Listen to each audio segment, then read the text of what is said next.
بسم اللہ الرحمن الرحیم۔ السلام علیکم۔ روایات میں لکھا ہے کہ نبی کریم صلی اللہ علیہ وآلہ وسلم کے وصال کے تقریباً 10 دن کے بعد ایک عربی مسجد نبوی میں آیا۔ اس نے اپنا چہرہ نقاب سے چھپا رکھا تھا۔ وہاں پر موجود صحابہ کرام کو سلام کیا اور نبی کریم صلی اللہ علیہ وآلہ وسلم کے وصال پر نہایت دکھ اور رنج کا اظہار کیا۔ اس کے بعد صحابہ کرام سے پوچھنے لگے کہ نبی پاک صلی اللہ علیہ وآلہ وسلم کا وصی تم میں سے کون ہے؟ حضرت ابوبکر صدیق رضی اللہ تعالیٰ عنہ نے حضرت علی کرم اللہ وجہہ کی طرف اشارہ کیا۔ ان دنوں حضرت علی علیہ السلام جوان تھے، چنانچہ اس شخص نے حضرت علی رضی اللہ تعالیٰ عنہ کو خاص سلامی دی، جس کے جواب میں حضرت علی علیہ السلام نے اسے وعلیکم السلام یا مظہر کہہ کر پکارا۔ حضرت ابوبکر صدیق رضی اللہ تعالیٰ عنہ اور دیگر صحابہ کرام یہ سن کر بہت حیران ہوئے۔ عربی نے کہا، آپ کو میرا نام کیسے معلوم ہوا؟ حضرت علی رضی اللہ تعالیٰ عنہ نے فرمایا کہ آپ کے متعلق نبی پاک صلی اللہ علیہ وآلہ وسلم نے مجھے پہلے ہی بتا دیا ہے اور تمہارے حال کے بارے میں مجھے خبر دے دی ہے۔ عربی نے کہا، آپ کا نام کیا ہے؟ آپ نے فرمایا، میرا نام علی ابن ابی طالب ہے اور میں نبی پاک صلی اللہ علیہ وآلہ وسلم کا چچا زاد بھائی ہوں۔ اس کے بعد حضرت علی رضی اللہ تعالیٰ عنہ نے فرمایا، تمہارا نام مظہر ہے اور تم عرب کے ایک مرد ہو اور تم نے نبی پاک صلی اللہ علیہ وآلہ وسلم کی بعثت کے بارے میں اپنی قوم کو خبر دی تھی، اور نبی پاک صلی اللہ علیہ وآلہ وسلم کے اوصاف جمیلہ میں تم نے اپنی قوم سے یہ کہا کہ تہامہ میں ایک آدمی کھڑا ہوگا جس کے رخسار چاند سے زیادہ منور اور گفتگو شہد سے زیادہ میٹھی ہوگی۔ جو شخص اس کی پیروی کرے گا نجات پائے گا۔ وہ یتیموں اور مسکینوں کا والی ہوگا، خچر پر سوار ہوگا، اپنے جوتوں کو خود پیوند لگائے گا، شراب نوشی اور زناہ کاری کو حرام قرار دے گا، ناحق قتل اور سود سے منع کرے گا، خاتم الانبیاء ہوگا اور اس کی نبوت کا سکہ صبح قیامت تک چلے گا۔ نماز پنجگانہ ادا کرے گا، رمضان کے روزے رکھے گا، بیت اللہ کا حج کرے گا۔ اے لوگو، اس پر ایمان لے آؤ اور اس کی تصدیق کرو۔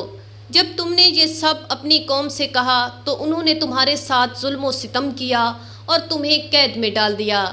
پھر جب نبی آخر الزماں صلی اللہ علیہ وآلہ وسلم کا وصال ہوا اور تمہاری قوم کو سیلاب سے ہلاک کر دیا گیا اور تمہیں اس قید خانے سے خلاصی ملی، پھر غیب سے تمہارے کانوں میں ایک آواز پہنچا دی گئی کہ اے مظہر، نبی پاک صلی اللہ علیہ وآلہ وسلم کا وصال ہو گیا ہے اور تو اس کے صحابہ کرام میں سے ہے۔ مدینہ منورہ جا اور اس کے روضے کی زیارت سے مشرف ہو۔ پھر اس لیے تو سفر کی تمام منزلیں طے کرتا ہوا یہاں تک آیا ہے۔ اس عربی نے جب یہ سنا تو اس کی آنکھوں سے آنسوؤں کا سیلاب جاری ہو گیا اور وہ کہنے لگا، اے امام علی، آپ کو یہ سب کس نے بتایا ہے؟ حضرت علی رضی اللہ تعالیٰ عنہ نے فرمایا کہ مجھے نبی پاک صلی اللہ علیہ وآلہ وسلم نے اس واقعے کی خبر دی اور فرمایا تھا کہ میرے وصال کے بعد مظہر میری قبر پر آئے گا اور اسے میرا سلام پہنچا دینا۔ اس عربی نے جب یہ سنا تو خوشی سے آگے بڑھ کر حضرت علی رضی اللہ تعالیٰ عنہ کے سر کو بوسہ دیا اور اس کے بعد اپنے دستے ادب کو جوڑ کر کہنے لگا، یا علی علیہ السلام، میں آپ سے چند سوالات پوچھنا چاہتا ہوں، اگر آپ جوابات بتا دیں گے تو بہت عنایت ہوگی۔ حضرت علی رضی اللہ تعالیٰ عنہ نے فرمایا، تم جو چاہو پوچھ لو، تمہیں اجازت ہے۔ اس کے بعد مظہر نے کہا، اے امام علی، وہ کون سا نر ہے جس کا نہ باپ ہے اور نہ ماں؟ وہ کون سی مادہ ہے جو بغیر ماں باپ کے موجود ہے؟ وہ کون سے رسول ہیں جس کا تعلق نہ انسانوں سے ہے، نہ جنوں سے ہے اور نہ ہی فرشتوں سے ہے، نیز چوپایوں اور درندوں میں سے بھی نہیں ہے؟ وہ کون سی قبر ہے جس نے قبر والے کو اپنے ساتھ سیر کرائی ہو؟ وہ کون سا حیوان ہے جس نے اپنے ساتھیوں کو ڈرایا ہو؟ وہ کون سا جسم ہے جس میں ایک بار کھایا ہو اور پھر کبھی نہ کھایا ہو؟ وہ کون سا زمین کا خطہ ہے جہاں صرف ایک مرتبہ سورج چمکا ہو اور اس کے بعد کبھی نہ چمکا ہو اور قیامت تک نہیں چمکے گا؟ وہ کون سا پتھر ہے جس سے زندے کی پیدائش ہوئی ہو؟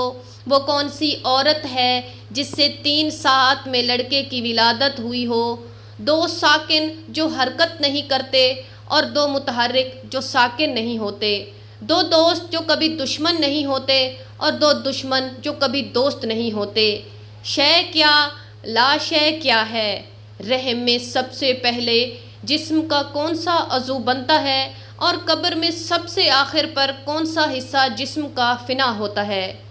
علم کے دروازے حضرت علی رضی اللہ تعالیٰ عنہ نے ان سوالات کا جواب نہایت تفصیل سے دیا۔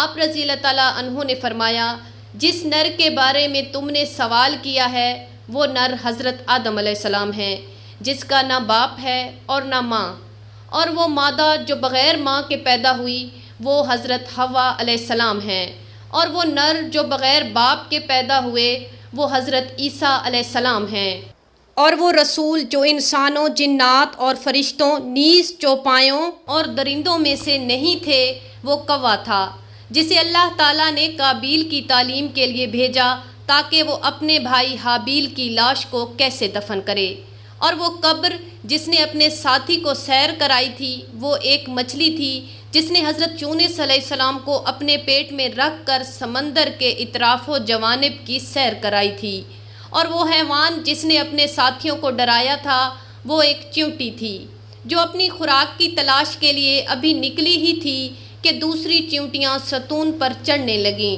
جو حضرت سلیمان علیہ السلام کے سر کے اوپر تھا تو اس چیونٹی نے اپنی قوم سے خطاب کرتے ہوئے کہا کہ خبردار، تمہارے گزرنے سے مٹی نہ گرے ورنہ اللہ کے پیغمبر تم سے تکلیف اٹھائے گا۔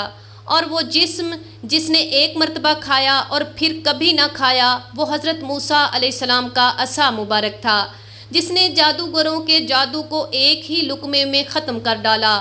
اور وہ خطہ زمین کا جس میں صرف ایک مرتبہ سورج چمکا اور پھر کبھی نہ چمکے گا اور قیامت تک بھی نہیں چمکے گا وہ دریائے نیل تھا، جسے اللہ تعالیٰ نے حضرت موسیٰ علیہ السلام کے لیے پھاڑا، اور اس کی گہرائی والی زمین تک اللہ تعالیٰ نے سورج کی روشنی پہنچائی، اور زمین سے اس مٹی کا غبار بھی اٹھا، اور حضرت موسیٰ علیہ السلام اس میں سے بسلامتی گزر گئے، اور پھر وہ خطہ آپس میں مل گیا، پھر وہ اپنی سابقہ حالت میں آ گیا۔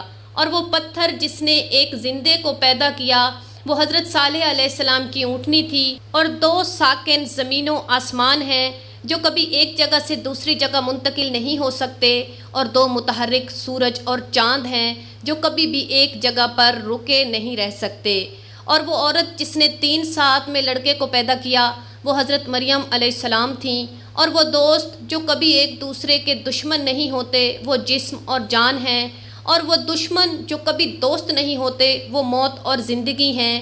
شے مومن ہے اور لا شے کافر ہے، اور ماں کے رحم کے اندر جو چیز سب سے پہلے بنتی ہے وہ شہادت کی انگلی ہے، اور قبر میں جو سب سے آخر پر جو چیز فنا ہوتی ہے وہ انسان کے سر کی ہڈی ہے۔ مضر نے جب اپنے سوالات کے جوابات تفصیل سے سنے تو وہ خوشی سے اٹھ کھڑا ہوا اور پھر سے حضرت علی رضی اللہ تعالیٰ عنہ کے سر کو بوسہ دینے لگا۔ سبحان اللہ۔ ناظرین، مزید اس طرح کی ویڈیوز کو جاننے کے لیے ہمارے چینل کو سبسکرائب کریں، ویڈیو کو لائک کریں اور شیئر کریں۔ شکریہ۔